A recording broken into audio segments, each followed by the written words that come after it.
Hello दोस्तों, नमस्कार। मैं रत्नाकर सर आप सभी का टारगेट विद गुरुकुल चैनल में तहे दिल से स्वागत करता हूं। और आज हम लोग फिर आपके समक्ष उपस्थित हो चुके हैं क्लास 12 के बायोलॉजी चैप्टर को लेकर। इसके पहले हमने आपको विकास चैप्टर को पढ़ाया था। हाँ, अब अगला चैप्टर हम लोग को चल रहे हैं बेटा, जो 7वां लेसन है एनसीईआरटी का। तो कौन सा चैप्टर है बच्चे? जिसका नाम है मानव स्वास्थ्य एवं रोग, ह्यूमन हेल्थ एंड डिसीज। तो इसमें बेटा बहुत अच्छी जानकारी आपको मिलने वाला है। अगर मानव को रोग हो रहा है तो क्यों हो रहा है, और रोग है तो उसके पीछे क्या कारण है, अगर कारण है तो क्या उसका कोई बचाव है। मतलब यहाँ हम हर एक चीज समझेंगे कि पहले रोग होगा कैसे, पहले ये जानेंगे रोग होगा कैसे, और रोग हो गया है तो इनके क्या सिम्टम है, क्या लक्षण है, और लक्षण जब मिल गया तो फिर क्या बचाव है। अब बचाव में दोनों जो बचाव देखेंगे, एक घरेलू दवा, एक मैं अपना खुद का दवा बताऊंगा। हाँ, घरेलू दवा, और दूसरा आपको डॉक्टरों वाला भी इलाज बताया जाएगा, है ना। और कुछ ऐसे भी रोग होंगे जिनके कोई इलाज नहीं होंगे। समझ रहे बच्चे? तो एक एक करके हम लोग क्या करेंगे, पढ़ते हैं। तो सबसे पहले बच्चे हमारा टॉपिक में 2 ही पॉइंट लिखा हुआ है, मानव स्वास्थ्य एवं रोग। तो सबसे पहले ये तो जान ले बेटा कि हेल्थ कहते किसे है, स्वास्थ्य कहने का मतलब क्या है, स्वास्थ्य का अभिप्राय क्या होता है ना। तो चलिए बच्चे, सबसे पहले हम लोग सबसे पहला हेडिंग देखेंगे बच्चे। क्या देखेंगे? हेडिंग बनाएंगे सभी बच्चे।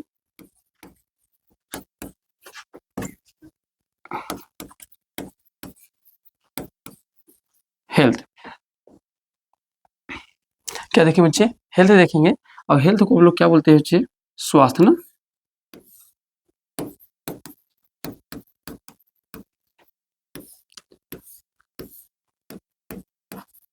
देखो बच्चे, सबसे पहले हम लोग ये समझेंगे कि जो स्वास्थ्य है, स्वास्थ्य होता क्या है ना।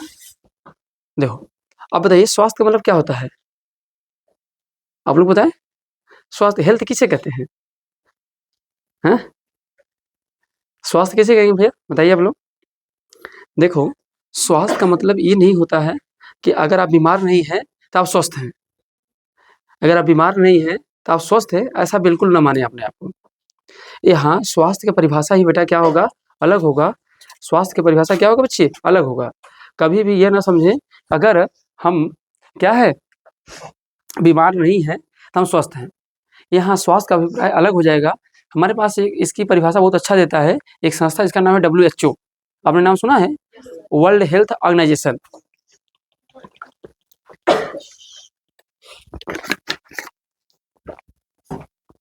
क्या है?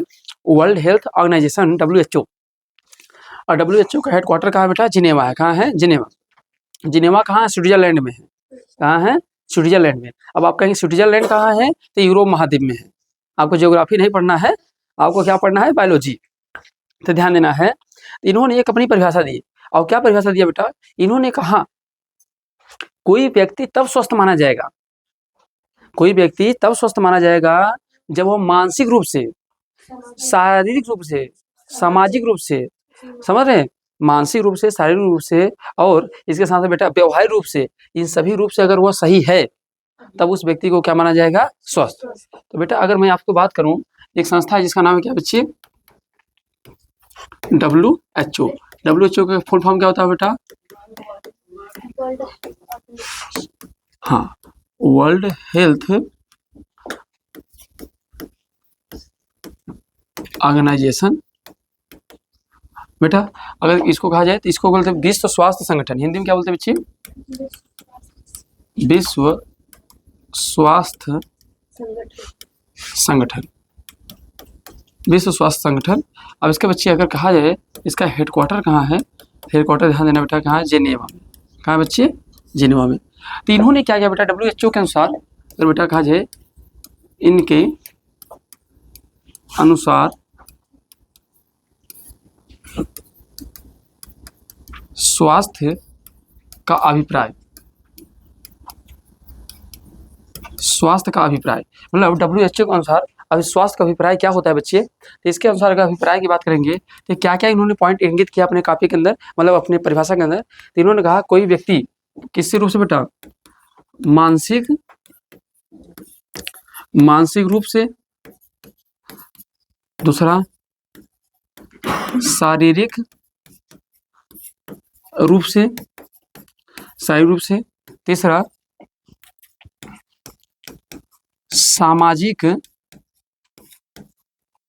सामाजिक रूप से, बेटा देखो मानसिक रूप, शारीरिक रूप, सामाजिक रूप से, इसके साथ साथ चौथा नंबर बेटा लिख लेंगे व्यवहारिक रूप से। क्या क्या लिखेंगे बेटा? व्यवहारिक ना, व्यवहारिक रूप से। देखो बेटा अगर ये चारों रूप से, ये मानसिक रूप से, शारीरिक रूप से, सामाजिक रूप से, व्यवहारिक रूप से, इन चार रूप से अगर कोई व्यक्ति स्वस्थ है, चारों रूप से अगर कोई, मान लो हम मानसिक रूप से सही हैं पर समाज के कारण हमारे पर उत्पीड़न हो रहा है तो हम स्वस्थ नहीं माने जाएंगे। समाज द्वारा हमारे साथ उत्पीड़न हो रहा है तो हम स्वस्थ नहीं माने जाएंगे। अगर बच्चे, अगर सामाजिक रूप से हो गया, मानसिक रूप से हो गया, शारीरिक रूप से, व्यवहारिक रूप से, हम व्यवहार में ही सही नहीं है, व्यवहार के कारण भी हमारे पास क्या हो, डिस्टर्बेंस है, हम स्वस्थ नहीं है। स्वस्थ का अभिप्राय ये होता है बेटा कि जो इन चारों पहलुओं को, चारों मानकों को कंप्लीट करता होगा, चारों मानकों को कंप्लीट करता रहेगा, उसी व्यक्ति को हम लोग क्या कहेंगे बेटा? तो उसी व्यक्ति को हम क्या कहेंगे? वो स्वस्थ है। बोलो बात सही है? तो उसे स्वस्थ कब कहेंगे? जब वो मानसिक रूप से स्वस्थ हो, शारीरिक रूप से स्वस्थ हो, सामाजिक रूप से स्वस्थ हो, व्यवहारिक रूप से। ऐसा नहीं है कि आप कोई बीमारी हो गया तो आप स्वस्थ हैं, बीमारी से अगर सही हो गए तो आप स्वस्थ हैं, ना ना ना।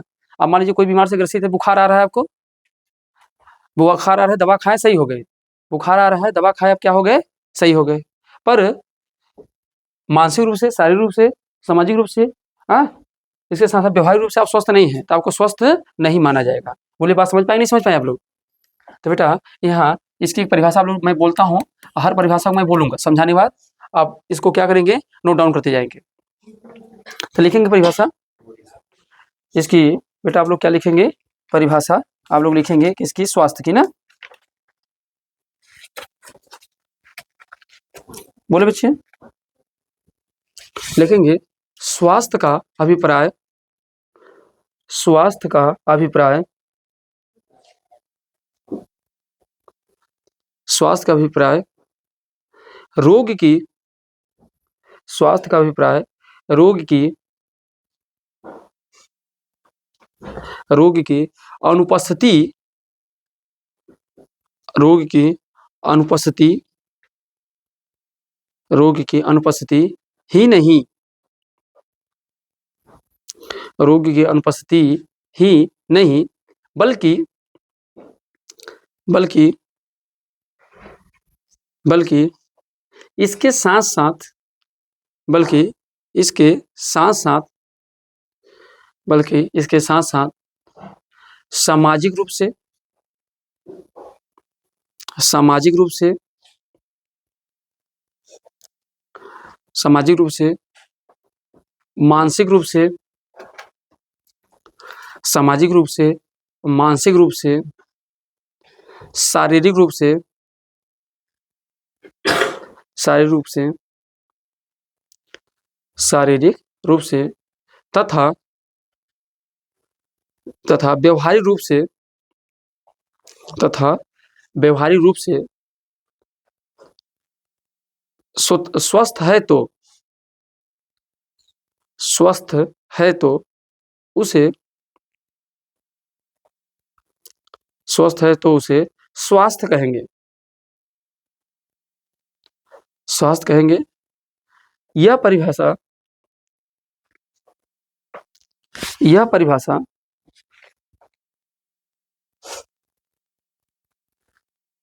यह परिभाषा WHO के द्वारा, यह परिभाषा WHO के द्वारा दिया गया है। क्या आप लोग आसानी से लिख पा रहे हैं? ऐसा तो नहीं हो रहा बहुत तेजी से बोल रहे हैं? लिखने में कोई समस्या नहीं, मतलब ऑनलाइन वाले बच्चे भी लिख लेंगे। चलिए अच्छी बात है। तो आइए बच्चे, तो अभी हमने सिर्फ ये समझा कि स्वास्थ्य कहते किसे ना, तो स्वास्थ्य का अभिप्राय मैंने निकाला जो मानसिक रूप से, शारीरिक रूप से, सामाजिक रूप से स्वस्थ है, व्यवहारिक रूप से स्वस्थ है, उसी व्यक्ति को क्या मानेंगे? स्वास्थ्य उसका सही है। समझ रहे हैं? अब ये बच्चे अगला पॉइंट देखते हैं। ये बताइए स्वस्थ रहने के लिए क्या करेंगे? अब सबसे बड़ी बात है, अगर आप स्वस्थ हैं तो स्वस्थ रहने के लिए आप क्या करेंगे अपने शरीर को? स्वस्थ रहने, स्वस्थ रहने के लिए लिए सुझाव। स्वस्थ रहने के लिए बेटा क्या करेंगे, सुझाव। तो ऐसे कौन कौन से हैं, अगर आप ये काम करेंगे तो बच्चे आप लोग क्या करेंगे, स्वस्थ रहेंगे। अगर ये सारे काम करेंगे तो आप क्या रहेंगे बच्चे, स्वस्थ रहेंगे। तो ऐसे कौन कौन से काम है बेटा आप स्वस्थ रहेंगे। तो सबसे पहली बात जो स्टूडेंट होते हैं सबसे गलत काम तो पहला यही करते हैं, क्या बेटा, उनका नियमित कोई कार्य नहीं होता ना बच्चे। तो अगर बेटा सबसे पहली बात आपको करना है, क्या करना है बच्चे, नियमित व्यायाम। अगर आप बेटा नियमित एक्सरसाइज कर रहे हैं, रेगुलर एक्सरसाइज, क्या करें बेटा, रेगुलर, क्या करेंगे बेटा, रेगुलर अगर हम लोग एक्सरसाइज करें, रेगुलर एक्सरसाइज, तो अगर रेगुलर एक्सरसाइज करेंगे तो समझिए हमारा शरीर क्या रहेगा, स्वस्थ रहेगा। पहली बात तो बेटा क्या करना है। इसके अलावा बेटा दूसरा पॉइंट क्या करना है, एक तो नियमित व्यायाम, दूसरी बात बेटा ध्यान देना है, दूसरी बात अगर कहेंगे तो हमको संतुलित आहार, क्या बेटा, संतुलित आहार।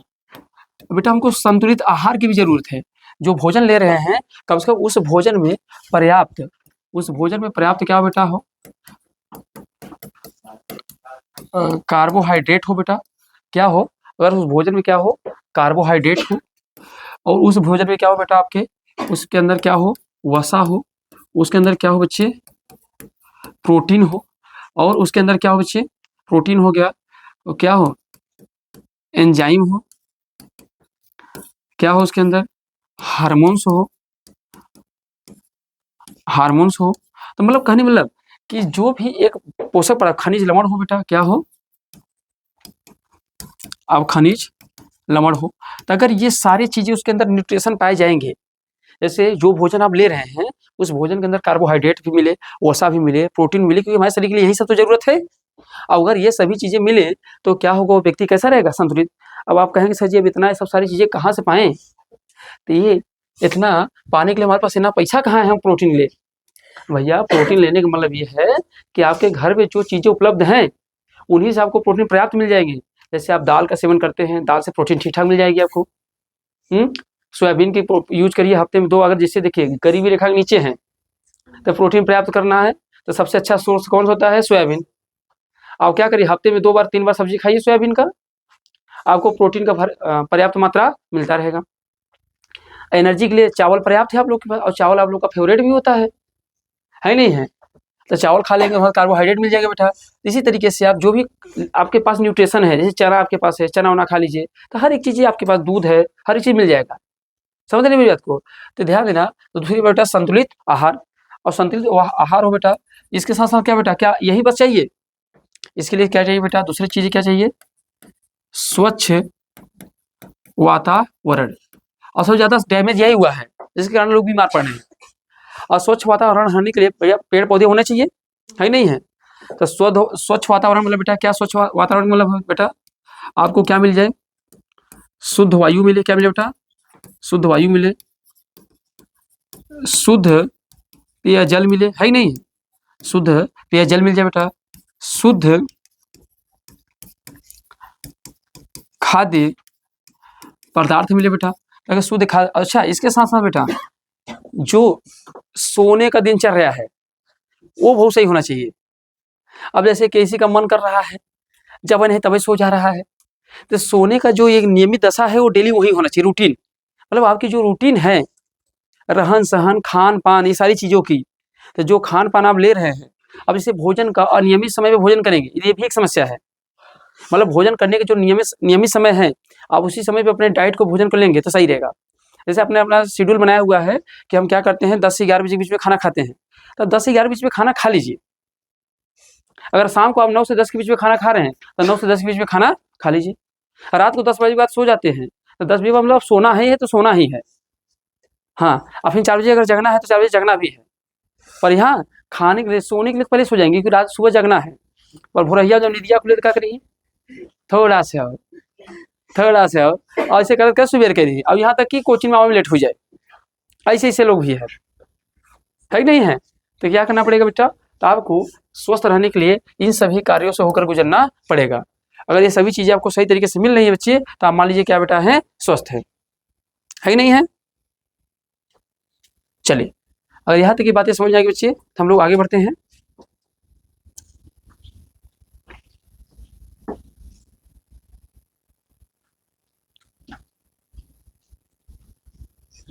चलिए हो गया। अभी सब सारे पॉइंट बेटा आपके एनसीईआरटी में लिखे हुए हैं, इसलिए मैं इसे बता रहा हूँ, नहीं तो आप तो इसके बारे में खुद ही जानते हैं पर कोई लागू नहीं करेगा। जानने को तो सब जानने हैं पर लागू कोई नहीं करेगा ना। आइए अगली पॉइंट देखिए बेटा, बात क्या कर बेटा, हम अब समझने जा रहे हैं बेटा, हमारे हेडिंग चैप्टर में नाम ही लिखा हुआ था दो चीजें, क्या लिखा था बेटा, एक तो स्वास्थ्य, दूसरा क्या लिखा हुआ था बेटा, रोग। तो आइए अब हम लोग समझेंगे बच्चे रोग किसे कहते हैं। क्या लिखेंगे बच्चे, रोग ना, हम लोग का हेडिंग क्या है, रोग।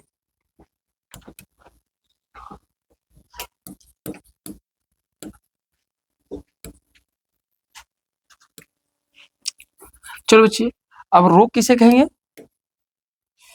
रोग किसे कहेंगे बच्चे बताओ।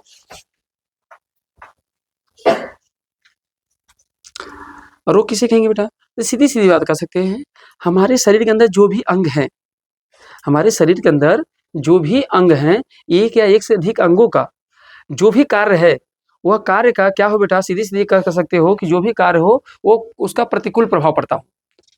जैसे हमारे शरीर के अंदर जो भी अंग है, उनका जो काम करने के नेचर था, उसके काम के नेचर में क्या आ जाए, बदलाव आ जाए, प्रतिकूल प्रभाव पड़ गया नहीं पड़ गया, उल्टा। जैसे जो कार्य कर रहा था वह काम बल्कि न कर पाए, और जब काम नहीं कर पाता है तो वही तुम्हारे अंदर क्या है बेटा, रोग है।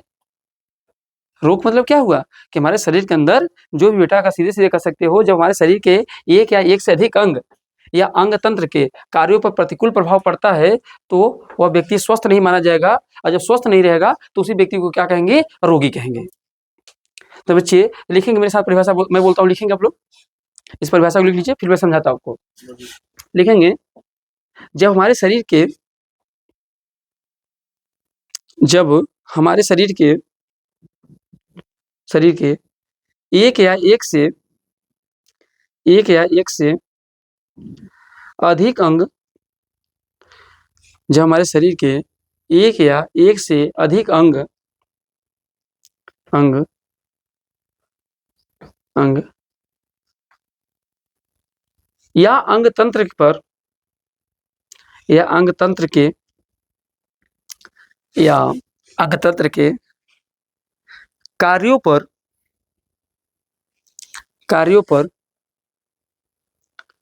विपरीत कार्यों पर विपरीत या कह सकते हो बेटा क्या हो, प्रतिकूल ना, विपरीत या प्रतिकूल प्रभाव पड़ता है, प्रतिकूल प्रभाव पड़ता है, प्रतिकूल प्रभाव पड़ता है, तो वह व्यक्ति स्वस्थ नहीं होगा, तो वह व्यक्ति स्वस्थ नहीं होगा, वह व्यक्ति स्वस्थ नहीं होगा, स्वस्थ नहीं होगा, तो उसी को रोग कहते हैं, तो उसी को रोग कहते हैं, उसी को क्या कहते हैं बच्चे, रोग। मतलब कि जो व्यक्ति क्या हो, जो उसके शरीर के अंग जो हैं, जब उसका प्रतिकूल प्रभाव पड़ने लगे उसके अंगों का, तो जाहिर सी बात व्यक्ति, वो व्यक्ति क्या होगा, स्वस्थ नहीं होगा, और जब व्यक्ति स्वस्थ नहीं होगा तो उसी को हम लोग क्या कहेंगे बच्चे, रोग कहेंगे। बोलो बात समझ में आ गया नहीं आ गया। अब आइए बेटा, जो ये रोग होता है, रोग कैसे फैल सकता है, तो रोग देखेंगे तो रोग कितने प्रकार के होते, प्रकार क्या देखेंगे हम लोग, रोग के प्रकार। आइए हम लोग देखते हैं बच्चे,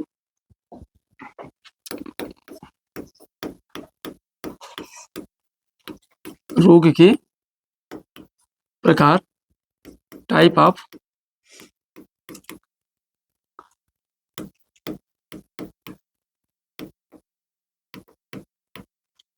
डिसीज। तो देखो बच्चे, रोग को दो भागों में बांटा गया है, कितने भागों में, दो। एक को हम लोग क्या बोलते हैं बेटा, जन्मजात रोग, क्या बोलते हैं बेटा, एक को हम लोग बोलते हैं जन्मजात रोग, कॉन्जेनिटल डिसीज। एक बोलते हैं जन्मजात रोग, इसको हम लोग बोलते हैं, क्या बोलते हैं बच्चे, इसको इसको बोलते हैं कॉन्जेनिटल।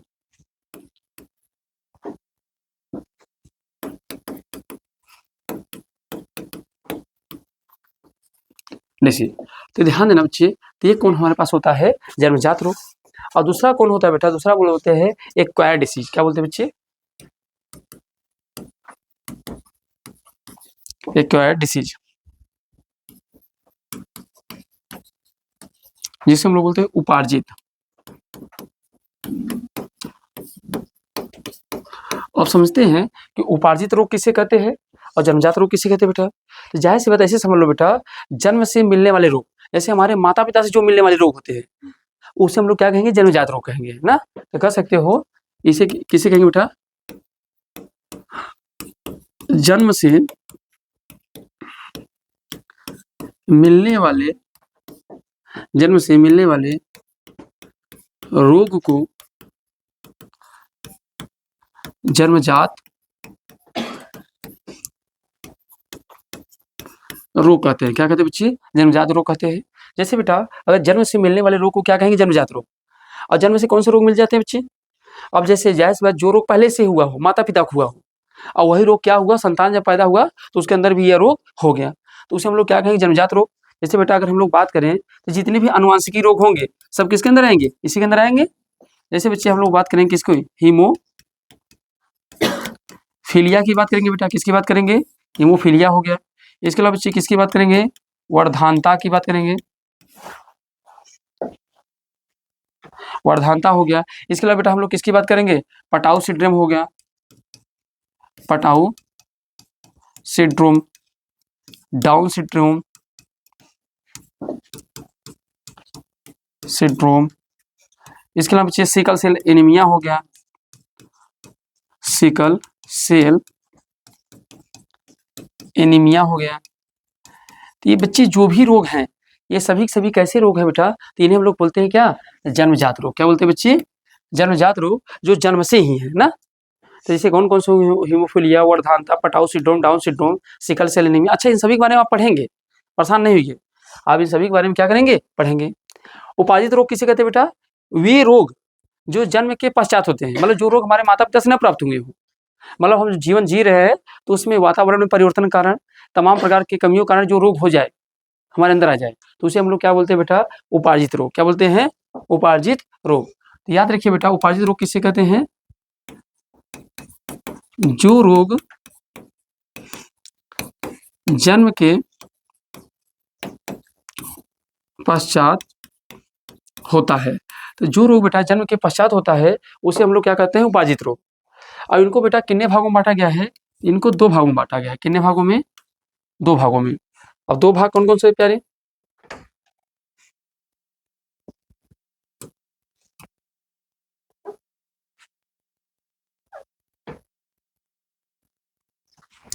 आइए इनको दो भागों में बांटा गया है। तो एक को हम लोग बोलते हैं, क्या जानते हो, इन्फेक्शन डिसीज। क्या बोलते हैं, इन्फेक्शन डिसीज। अब इसी को बेटा हम लोग और बोलते हैं कम्युनिकेबल। क्या बोलते हैं बेटा, इसी को या तो ये मिलेगा, या तो इसी को बोलते हैं हम लोग कम्युनिकेबल। क्या बोलते हैं, कम्युनिकेबल डिसीज।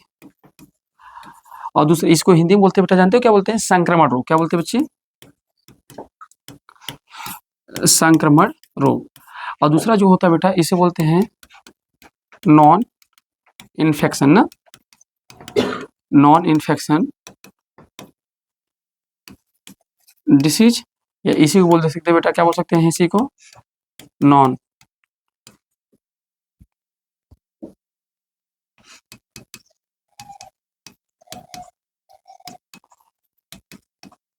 डिसीज। इसको हिंदी बोलते हैं, क्या बोलते हैं,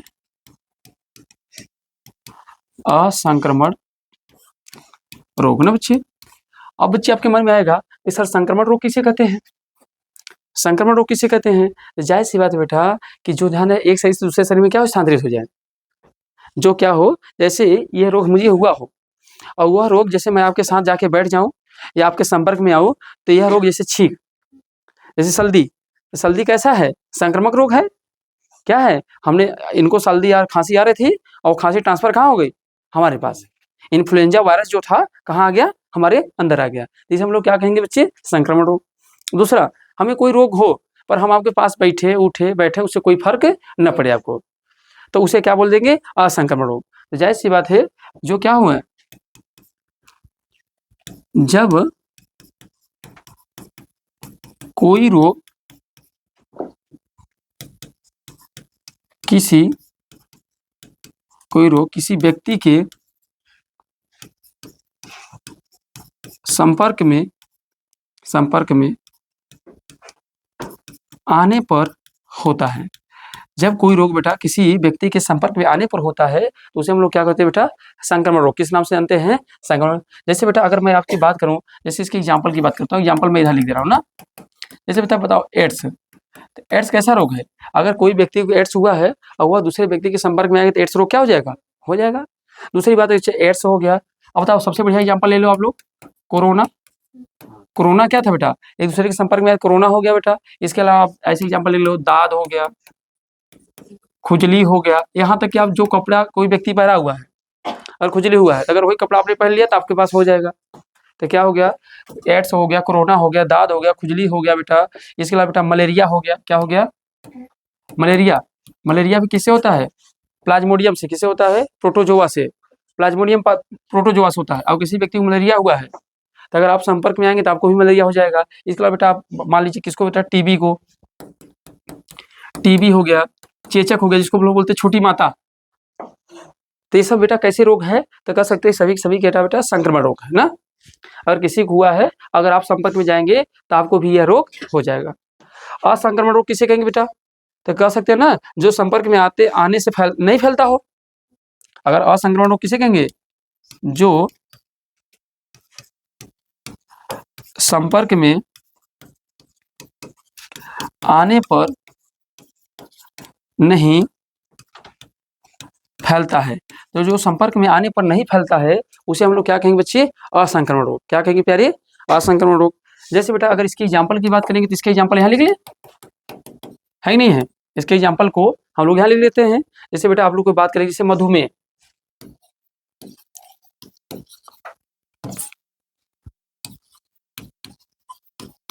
मधुमेह रोग।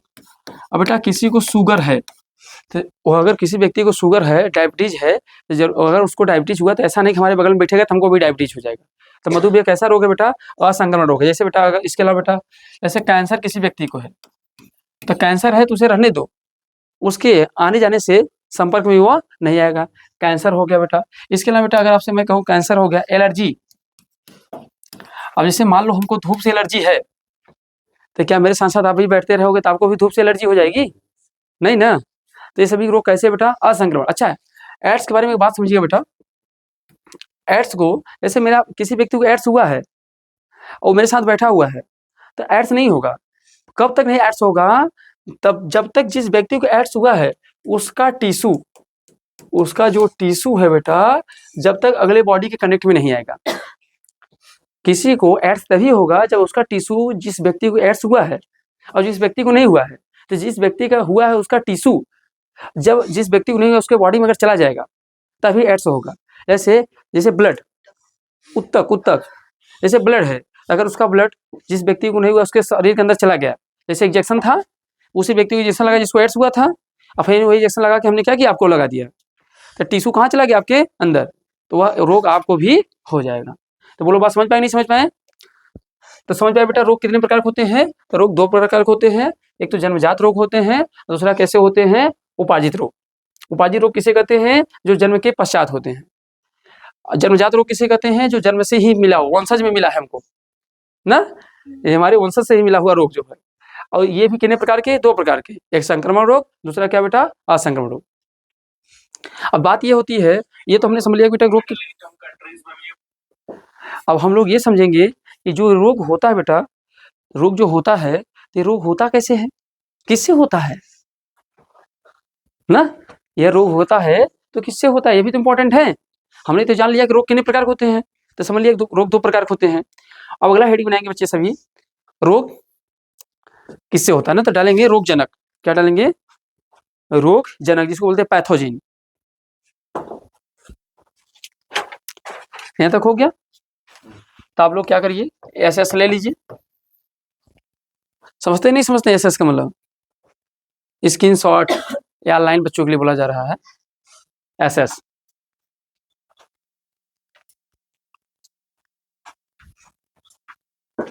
सब डन? ओके, चल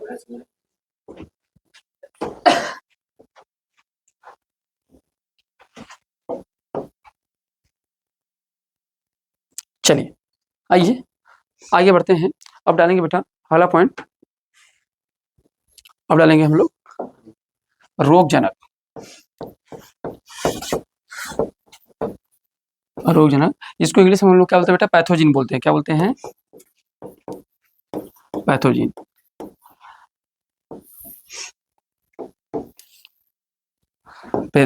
अब ये क्या होता है बेटा?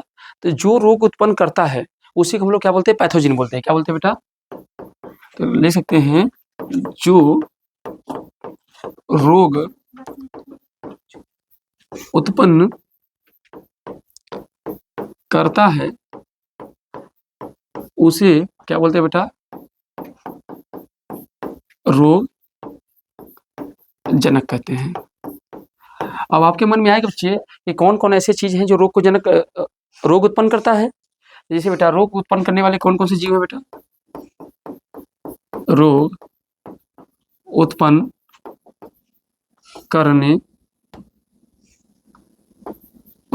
करने वाले जीव। अब इन सभी से रोग होगा बेटा, किससे होगा? प्रोटोजोआ। किससे होगा? प्रोटोजोआ। दूसरा किसको होगा बेटा? जीवाणु से। फिर कौन होगा बच्चे? विषाणु से। बोलो होगा नहीं होगा? जीवाणु हो गया, विषाणु हो गया, और कौन होगा बेटा हमारे पास? चौथा कौन सा लिख लो? कवक। क्या लिख लेंगे बच्चे? कवक। तो मुख्यतः जो रोग होता है इन्हीं सबसे होता है। तो हम लोग देखो, एक तो हम लोग को दो तरीके से पढ़ेंगे बेटा।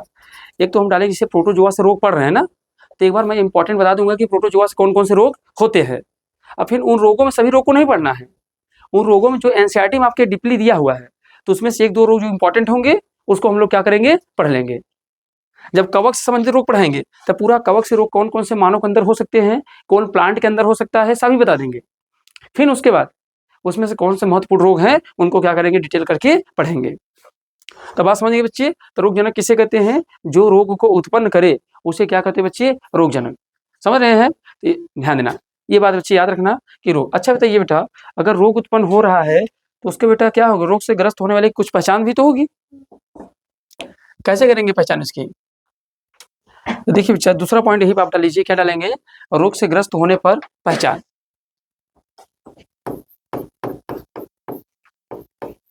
रोगग्रस्त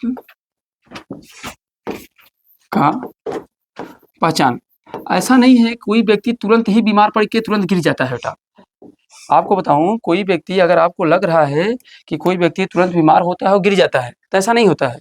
उसके पहले, रोग होने से पहले आपको कई सारे ऐसे हैं जो इंडिकेटर दिए जाते हैं, इंडिकेट किया जाता है कि आप बीमार होने वाले हैं, पर आप बात समझ पाते नहीं हैं। क्यों? क्योंकि जब भी कोई शरीर के अंदर, देखो एक अच्छी बात बता रहा हूँ बेटा, आपके शरीर के अंदर कोई भी एक छोटा सा टुकड़ा भी बॉडी अपने अलावा किसी चीज को अडॉप्ट नहीं करेगी। जैसे आपके शरीर के अंदर जितना चीज है बस उतना ही रहेगा। अगर कोई भी एक्स्ट्रा जा रहा है तो उसे किसी न किसी रूम में से वो बाहर निकाल देगा। अब सोचिए, अगर एक बाल ही, शरीर के अंदर एक बाल चला जाता है तो उसका ऑपरेशन करके निकलवाना पड़ता है। क्योंकि शरीर, बताइए, इतना बड़ा शरीर है, क्या एक तो बाल नहीं रख सकता है? पर नहीं, ये नहीं रख सकता है, वो डैमेज करेगा। तो शरीर अपने अंदर किसी भी चीज को, बाहर की किसी भी वस्तु को अंदर नहीं रख सकता। अगर कोई चीज डाल रहे हैं तो कुछ समय पश्चात उसे बाहर निकाल ही देगा। ठीक है, उसे बाहर निकाल ही देगा। समझ रहे हैं मेरी बात को? तो कोई भी चीज को, तो हमारे शरीर के अंदर जो रोगों से लड़ता है उसे क्या कहते हैं? प्रतिरक्षा तंत्र। क्या कहते हैं बच्चे? तो अगर ध्यान देना है, अगर आपसे पूछा जाए, एक बात यही लिख लेंगे बेटा, प्रतिरक्षा तंत्र, इम्यून सिस्टम। प्रतिरक्षा तंत्र किसे कहते हैं बेटा? हाँ, WBC तो ही है, बात सही है कि आप बोल सकते हो प्रतिरक्षा तंत्र किसे मानते हैं? WBC को कह सकते हैं। जो रोगों से रक्षा करता है उसे प्रतिरक्षा तंत्र कहते हैं ना बेटा। और इसका सबसे बढ़िया एग्जाम्पल कौन है? WBC, व्हाइट ब्लड सेल, जो क्या करता है? रोगों से लड़ने से बचाता है। तो बच्चे जब भी कोई रोग इंटर करता है ना, तो उसके पीछे कारण होता है। क्या कारण होता है? वो बताएगा कि आपको रोग होने वाला है, और शुरुआती में लक्षण आपको देगा। जैसे मान लीजिए आपके अंदर कोई भी वायरस बैक्टीरिया हमारे शरीर के अंदर क्या होगा बच्चे? इंटर कर गया। कोई भी वायरस बैक्टीरिया हमारे शरीर के अंदर क्या हुआ? इंटर कर गया। और जब कर गया तो हमारे शरीर के अंदर हो सकता है एलर्जी के माध्यम से, जैसे शरीर के अंदर लाल लाल चकत्थे जमना चालू हो जाएंगे। तो लाल लाल चकत्थे जो जम रहे हैं, तो ये बताने का ही तो प्रयास कर रहे हैं ना, अभी तक आपके शरीर में कोई समस्या नहीं हो रही थी।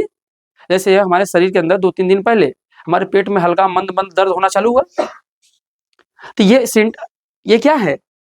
लक्षण ही तो है कि आपके अंदर कुछ न कुछ प्रवेश किया है।